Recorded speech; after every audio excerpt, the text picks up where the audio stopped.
जय माँ काली। नमस्कार। कैसे हो आप सभी? आशा करती हूँ आप सभी अच्छे होंगे, खुश होंगे और स्वस्थ। माता काली और बाबा भैरवनाथ की कृपा आप सभी पर सदैव बनी रहे। माँ आप सभी के अंधन के भंडारे भरती रहे और आप सभी हमेशा खुश रहें और परिवार सहित व्यस्त रहें, यही मेरी माँ से कामना है।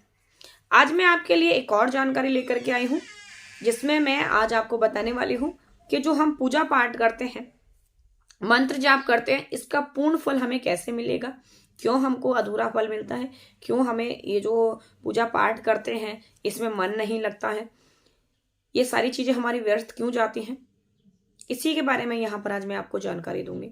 और किस प्रकार से हमको ये जाप करना चाहिए, किस प्रकार से हमें पूजा करनी चाहिए, पूजा के समय हमें करने के बाद में कौन से 3 कार्य ऐसे करने चाहिए जिससे हमें अपना पूर्ण पूजा का फल प्राप्त हो सके। तो बिना देरी किए हुए शुरू करती हूँ आज का वीडियो। उससे पहले अगर आपने वीडियो पहली बार देखा है तो वीडियो को लाइक, चैनल को सब्सक्राइब करना बिल्कुल भी ना भूलें। साथ ही कमेंट में मुझे अपने लिए और भी जानकारी देने के लिए प्रोवाइड करिए कि मैं आपको कैसी जानकारी दूं, क्या मैं आपके लिए लेकर के आऊं। और ये क्योंकि ये तो मेरे को जो समझ में आता है मैं वो लेकर के आती हूँ। अगर आपको मेरी तरफ से कोई और अधिक जानकारी चाहिए तो आप मुझे बताइए कि आपको किस प्रकार की जानकारियां चाहिए। तो शुरू करती हूँ आज का वीडियो। उससे पहले लाइक जरूर कर देना, आप लोग लाइक नहीं करते हो बिल्कुल भी। तो देखिए, हम जब पूजा पाठ करते हैं तो उसमें जैसा कि आप सभी को पता है सबसे महत्वपूर्ण चीज होती है ध्यान, जो कि हमारा नहीं होता है। तो एक वहां से हमारा ध्यान के माध्यम से हमारी जो पूजा पाठ है वो खंडित होती है। कोई पूजा में मन नहीं लगता, वो हमारा सिर्फ और सिर्फ अपना समय बर्बाद करना है और कुछ नहीं। अगर पूजा करने बैठे हैं उस समय अगर ध्यान नहीं है आपका तो वो पूजा आपके किसी कार्य की नहीं है, व्यर्थ है, बेकार की, कोई मतलब नहीं है। चाहे वो आप 2 घंटे करें चाहे 4 घंटे करें।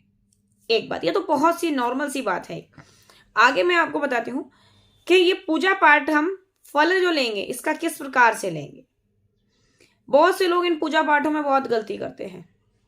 तो सबसे पहले जब आप पूजा पाठ करते हो तो अपना एक निश्चित स्थान बनाइए, जिस स्थान पर बैठ करके आप अपना पूजा करें, जाप करें, मंत्र करें, जो भी करना है वहां एक स्थान पर बैठ कर एक निश्चित आसन बनाइए, जिस आसन पर आपको कंटिन्यू बैठ करके जाप करना है। बहुत से लोग क्या करते हैं, आज किसी पर बैठ कर लिया, कल कहीं कर लिया, कल कहीं कर लिया, परसों कहीं कर लिया, फिर करा नहीं करा, 4 दिन बाद फिर कर लिया, फिर रोज जगह बदलते हैं। नहीं, आप अपनी एक स्थित जगह बनाइए, यहीं आपको पूजा करनी ही करनी है, यहीं मंत्र जाप करना है। ये मान करके चलिए वो आपका एक स्थान हो गया, वहां पर आपकी शक्ति आती है। ये अपने मन में भाव जगा करके तब एक स्थान बनाइए, वहां बैठ करके आप जाप करिए।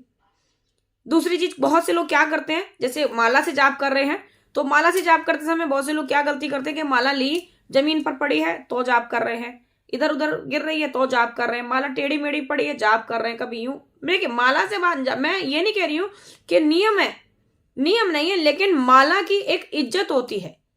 बहुत से लोग जमीन पर रखकर ही माला कर रहे हैं, बहुत से टांगों पर रखकर माला कर रहे हैं। माला कभी आपके यहां से हृदय से नीचे नहीं जानी चाहिए, यही आपकी माला जो है जाप चलनी चाहिए। जो माला नीचे लटकती है ना, उसका भी बताऊंगी। बहुत से लोग माला लटका करके जाप करते हैं, हाथ तो स्थान यहाँ पर हाथ में, लेकिन जो बाकी की माला वो नीचे गिरी है, चाहे वो जमीन पर पड़ी है, चाहे हमारे पैरों में लग रही है या कहीं भी कर रही है, लेकिन हम ऐसे जाप कर रहे हैं। उसके लिए आप जब भी जाप करें तो गौमुखी में जाप करें, क्योंकि बहुत से लोग बिना माला के गौमुखी के जाप करते हैं तो उससे उनका पूरा फल नहीं मिलता। क्योंकि जो आप जितना भी आपने मणका घुमाया वो मणके का जो ऊर्जा है वो इंद्र ले जाएंगे। क्योंकि बिना गौमुखी के अगर आप जाप करेंगे तो इंद्रदेव उसकी पूरी ऊर्जा ले जाएंगे, आपकी ऊर्जा वहां किसी भी काम की नहीं रहेगी। गौमुखी नहीं है तो माला को आप कहीं ढक करके करिए, छुपा करके करिए। लेकिन माला में आपने देखा होगा कहीं वृंदावन वगैरह में जाते हैं तो वहां पर इस प्रकार से जो है माला को ढक लेते हैं हाथ से, तब करते हैं। माला कभी खुली करके जाप नहीं करना चाहिए, फल नहीं मिलता है। अगली चीज, जब आप माला जाप कर लेते हो, पूरा आपका पाठ हो जाता है, तो उस समय आप तुरंत माला करने के बाद में अपना स्थान छोड़ देते हो। स्थान आपको अपना तुरंत ही नहीं छोड़ना है, आपको अपनी माला जाप करनी है तो करने के बाद में कुछ देर वहां ध्यान लगा करके बैठना। माला करने के बाद ध्यान लगाना है, कुछ देर माला को अपने हृदय से लगा करके रखना है, तब आपको उस माला की जो ऊर्जा वो आपके अंदर समाहित हो जाती है। कम से कम 5 मिनट तो आपको वो माला अपने पास रखनी ही रखनी है। माला को जाप करते तुरंत ही आप जो उठा करके रख देते हैं वो नहीं रखना चाहिए आपको। अगली चीज, माला को जो आप जाप करते हैं उस समय एक भार समझते हैं कि ये जल्दी जल्दी इतनी माला मेरे को करनी है, नियम है, तो ये कोई नियम नहीं है। जो नियम है वो नियम ये होता है कि आप एक माला करें लेकिन ध्यान से करें और इज्जत से करें। ये नहीं है कि आपने ओम क्रीम करके ओम क्रीम करके ओम क्रीम करके, इस प्रकार से कोई माला नहीं होती। ओम नमः शिवाय, ओम नमः शिवाय, ओम नमः शिवाय, ओम, ये नहीं। इससे क्या है, इससे आप सिर्फ घोड़े दौड़ा रहे हैं और कुछ भी नहीं है। एक भार उतार रहे हो, तो वो भार इष्ट भगवान को नहीं चाहिए होता है, उनको एक भाव चाहिए होता है, भार नहीं। तो भाव से करिए, श्रद्धा से करिए, चाहे एक करिए, उसका फल आपको 1000 गुना मिलेगा।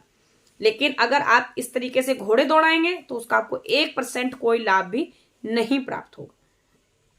अगली चीज, आसन छोड़ने से पहले आप अपने आसन पर बैठ करके वहीं माथा रख करके अपने इष्ट भगवान से अपनी प्रार्थना करिएगा। जो भी आपकी मनोकामना है वो अपने, जो आपके सामने जमीन पर जहां आपने बैठ करके जाप किया है वहां की धरती को स्पर्श करके माथा रखकर प्रणाम करेंगे, तब आप अपना आसन छोड़ें। तब आपको जो एनर्जी है वो पूरी प्राप्त होती है। हर चीज का कोई नियम होता है, तब हमें फल मिलता है। बहुत से लोग कहीं से कुछ भी चीज ली और जाप करना शुरू कर देते हैं, पाठ करना शुरू कर देते हैं, कोई फायदा नहीं है। आप पूरी जिंदगी करेंगे तब भी आपको उसका कोई भी फल नहीं मिलेगा। उसका रीजन यही है कि अधूरा ज्ञान कभी संपूर्ण फल नहीं देता। तो पूर्ण ज्ञान लीजिए, उसके बाद ही आप कोई चीज करके देखिए। दूसरी चीज, जो आप जब भी माला जाप मंत्र जाप करते हैं तो उससे हमेशा पानी अभिमंत्रित अपने मंदिर में जरूर रखा करें। उससे क्या होता है, आपके मंदिर में ऊर्जा बनी रहती है। सबसे अधिक ऊर्जा मंदिर में रहती है। आपके मंदिर की ऊर्जा कभी नष्ट नहीं होती। अभिमंत्रित जल से कहीं वहां पर अशुद्धि प्रवेश नहीं करेगी। तो अभिमंत्रित जल हमेशा अपने मंदिर में रखना चाहिए। मेरे से जो भी बच्चे पूछा लेते हैं पर्सनल और या लाइव में, जो भी बच्चे बात करते हैं, जिनकी भी समस्या होती है, उनको मैं अभिमंत्रित जल जरूर बोलती हूँ। यही कारण है कि अभिमंत्रित जल करने को बोलती हूँ। उससे आपके अंदर जो शुद्धि और आपके मंदिर में शुद्धि रहती है, अशुद्धि प्रवेश नहीं करती है, मलिनता आपके निकट नहीं आती है।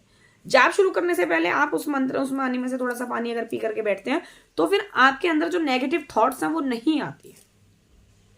ये नेगेटिव थॉट्स को बड़ी आसानी से कंट्रोल में कर लेता है, क्योंकि अभिमंत्रित जल में बहुत पावर होती है। ये ज्ञान हर किसी को नहीं मालूम है, लेकिन आप इसको एक बार आजमा कर देखिएगा, आपको स्वतः ही पता लग जाएगा कि ये चीजें कितनी कार्यकर है।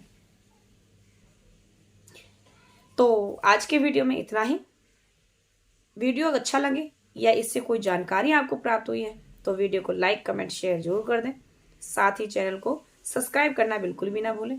मिलती हूँ आपसे नेक्स्ट वीडियो में और अधिक ऐसी ही जानकारियों के साथ। तब तक के लिए सभी को जय माई की, हर हर महादेव।